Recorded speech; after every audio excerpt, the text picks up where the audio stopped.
to his soul. And if you remember that first quote I read, he knew nothing of his self. It wasn't until the second quote where he starts speaking in that manner of the other that needs purification.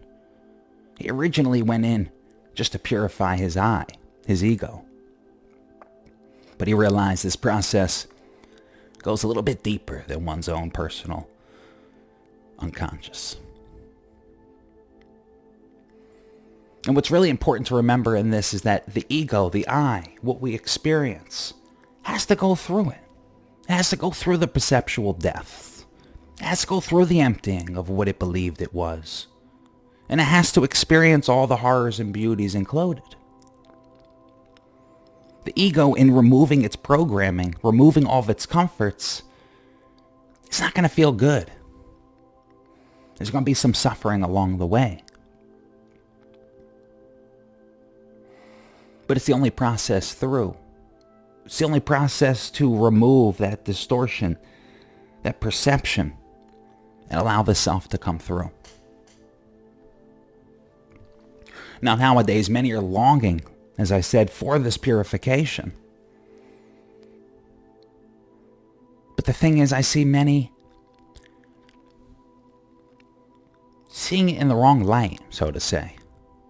I see many hoping for positive vibes only, or hoping for some spiritual group, or some religion, or some ism to save them, to free them, to purify them. But unfortunately, this is nonsense. It's complete nonsense.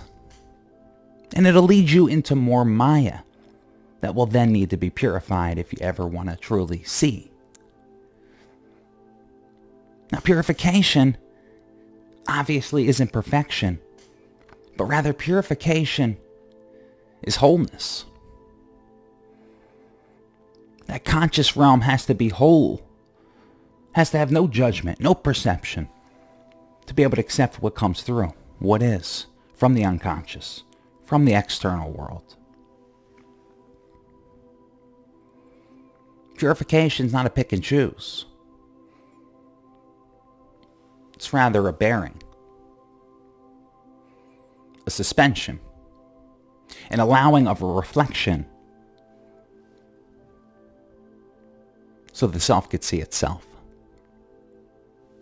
And with this, you're starting to notice how shadow work is purification. Why? Because you're looking toward that space that you've repressed, that you've denied. And you're allowing it to come through. That's purification. That's healing. But it's difficult work. You see, not many egos out there are willing to do this. You see why many are longing for it, but are never fulfilled. Now, at this point, many are saying, okay, Joseph, I'm ready for it. What are the steps? How do I do it? What's the process? And to this I answer, there is no process. There are no steps. Because each of us has our own perception of reality. We each have our own bounds into our programs, into our conditioning, based off of so many factors. It makes it completely impossible to have a universal medicine.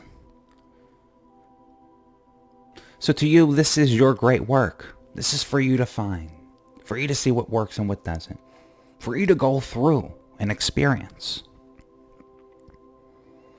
But I'm not going to leave you empty-handed, as I do have a few points about purification.